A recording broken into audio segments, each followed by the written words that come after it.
ஒவ்வொரு முறையும் தேர்தல் முடிந்து அவை கூடுகிறதற்கு முன்பாக தேர்ந்தெடுக்கப்பட்ட அனைத்து சட்டமன்ற உறுப்பினர்களுக்கும் புத்தாக்க பயிற்சி முகாம் என்று நடத்துவது தொடர்ந்து நடைமுறையில் இருக்கிறது, வழக்கமாக இருக்கிறது.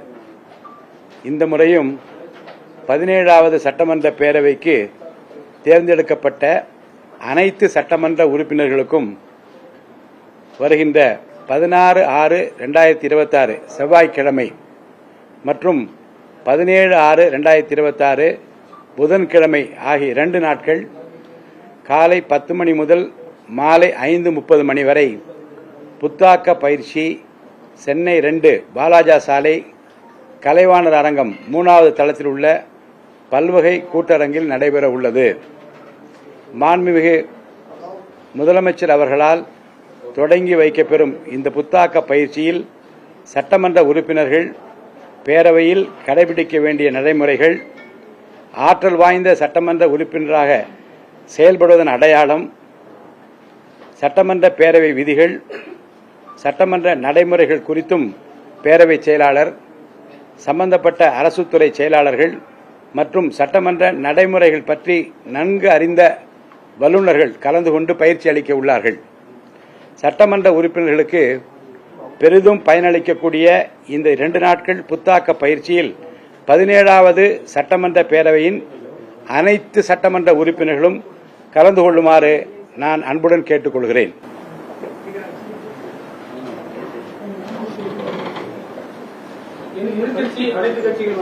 அப்படிதான் சொல்லியிருக்கேன். எல்லாரும் தேர்ந்தெடுக்கப்பட்ட அனைத்து சட்டமன்ற உறுப்பினர்களும் ஏற்கனவே அவங்க விருப்பப்பட்ட அவங்களும் கலந்துக்கலாம். ஏன்னா இன்னும் தெரிந்து கொள்ள வேண்டிய விஷயங்கள் நிறைய இருக்கலாம். பழையவர்கள் புதியவர்கள் என்றல்ல, அனைத்து சட்டமன்ற உறுப்பினர்களுக்கும் அனைத்து கட்சியை சேர்ந்த சட்டமன்ற உறுப்பினர் இந்த அழைப்பு விடுக்கப்படுகிறது. அனைவரும் கலந்து கொள்வது பயனுள்ளதாக இருக்கும் என்று நான் கருதுகிறேன். இங்கே நம்முடைய சட்டமன்ற பேரவை அலுவலகத்தில் இருக்கக்கூடிய சீனியர் மெம்பர், செக்ரட்டரி, நான் முன்னுரை அளிக்கின்றேன். மாண்புமிகு முதலமைச்சர் அவர்கள் துவக்கி வைத்து பேச இருக்கிறார்கள். அதேபோன்று முன்னாள் செயலாளர்கள் இங்கே வந்து பேச இருக்கிறார்கள். பயிற்சி அளிக்கிற வல்லுநர்கள் என்று வரவழைக்க இருக்கிறோம். அந்த விவரங்கள் எல்லாம் சட்டமன்ற உறுப்பினருக்கு முன்கூட்டி அறிவிக்கப்படும். இப்போது அதை பற்றி எதுவும் யோசிக்கவில்லை. நீங்கள் வைத்த இந்த கோரிக்கை பற்றி நான் ஆய்வு செய்கிறேன். சொல்லிட்டேனே உங்களுக்கு, இளம் முதியோர் அதெல்லாம் அந்த கருத்து அல்ல.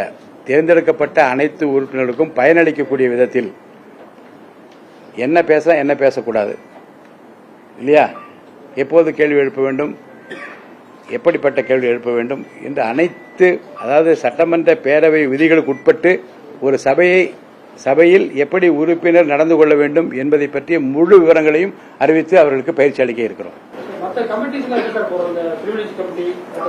அது முறையாக தேர்ந்தெடுக்கப்பட வேண்டிய கமிட்டிகள் இருக்கிறது, நியமனம் செய்ய வேண்டிய கமிட்டிகள் இருக்கிறது. அவை அனைத்தும் இந்த முதல் கூட்டத்தொடர் முடிந்த பிறகு நிச்சயமாக அறிவிக்கப்படும், பேரவையில் அறிவிக்கப்படும். விருப்பம் தானே சார். அதாவது பயிற்சி முகாம் நடத்துகிறோம், 2 நாட்கள் பயிற்சி நடக்கிறது என்று சொல்கிறோம். அனைத்து உறுப்பினர்களுக்கும் அழைப்பு அனுப்புகிறோம். எல்லா சட்டமன்ற உறுப்பினரும் கலந்து கொள்ள வேண்டும் என்று விரும்புகிறோம். அது அவர்களுக்கும் பயனுள்ளதாக இருக்கு. அங்கே வந்திருக்கவங்களே கூட நீங்க கேட்டீங்க புதியவர்களுக்கு மட்டும்தானா என்று. ஒருவேளை பழையவர்கள் முதியவர்கள் கலந்து கொண்டு அவருக்கு கிடைத்திருக்கிற அனுபவத்தை பற்றி கூட சொல்லித்தரக்கூடிய வாய்ப்பு கூட வரலாம். அப்ப அவர்களை நான் ரொம்ப அன்போடு வரவேற்கின்றேன். இதில் அப்படிப்பட்ட ஏற்பாடு இல்லை. நிச்சயமா அதை பற்றி பரிசீலித்துக் கொண்டிருக்கிறோம். உங்களுக்கு முறையாக அறிவிக்கப்படும். ஆமா, ஒரு முக்கியத்துவம் இல்லை. ஏற்கனவே கொடுக்கப்பட்ட அந்த உத்தரவு, அன்றைக்கு நான் வாய்மொழியாக சொன்ன உத்தரவை அது எழுத்துப்பூர்வமாக கேட்டால் எழுத்துப்பூர்வமாக இப்போ கொடுத்துவிட்டேன். ஆரம்பிச்சாச்சு. அன்றைக்கே சொன்ன நடவடிக்கை தொடங்கிவிட்டது என்று சொன்னேன். 7 நாட்கள் அவகாசம் கொடுத்து அவர்களுக்கு ஏற்கனவே நோட்டீஸ் அனுப்பப்பட்டுள்ளது. ஒரு கேள்வி இல்லை. நீங்க அவங்க கொடுத்த மனு, அவர்களை பற்றி யார் புகார் அளித்திருக்கின்றார்களோ அவர்கள் என்ன சொன்னார் என்பதை சொல்லி அதுக்கு விளக்கம் கேட்டிருக்கணும். அவ்வளவுதான்.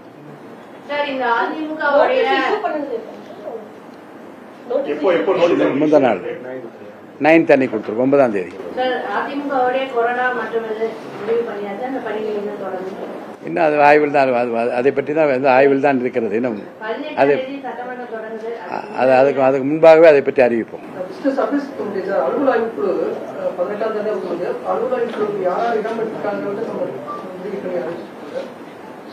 முறையாக கூட்டம் நடத்துகிற போது நீங்கள் வந்து பார்க்க போறீங்கல்ல, அலுவலக கூட்டம் நடக்கிற போது யார் யார் வருகின்றார்கள் என்று நீங்கள் பார்க்க தான் போறீங்க. அப்போது உங்களுக்கு தெரியும். கடந்த சட்டமன்ற கூட்டத்தொடர் அப்ப கேள்வி பதில்கள் மற்ற அதெல்லாம் வந்து லைவ் இருக்கு, அதே மாதிரி அது தொடருமா இல்ல வழக்கமாக ஒளிபரப்பப்பட்ட அத்தனையும் தொடரும். நீண்ட நெடிய நேரம் அனைத்தையும் ஒளிபரப்புவதா இல்லையா என்பதை பற்றிய முடிவு பின்னால் அறிவிக்கப்படும். கடந்த முறை வந்து எதிர்கட்சிகள் பேசுறத ஒளிபரப்புல கொடுக்கல நேரலையிலன்றதும் தொடர் குற்றச்சாட்டா இருந்துச்சு.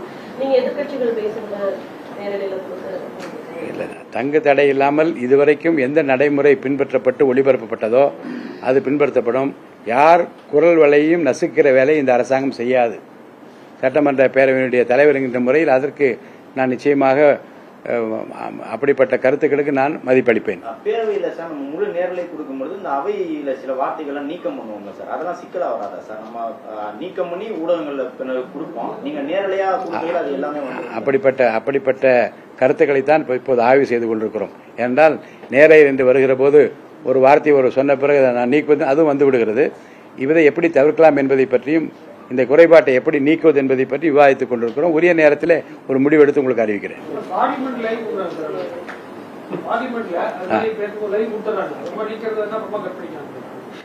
அதை பற்றி விவாதிக்கலாம், பேசலாம்.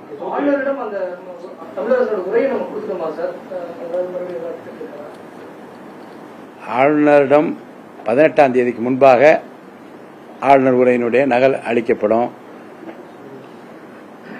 அளிக்கப்படுவதற்கு முன்பாகவே என்ன கருத்து என்பதை பற்றி நான் இப்போது விவாதிக்க முடியாது. அனைத்தும் சுமூகமாக நல்ல முறையில் நடக்கும் என்று நான் நம்புகிறேன். தேங்க்யூ சார், ரொம்ப நன்றி.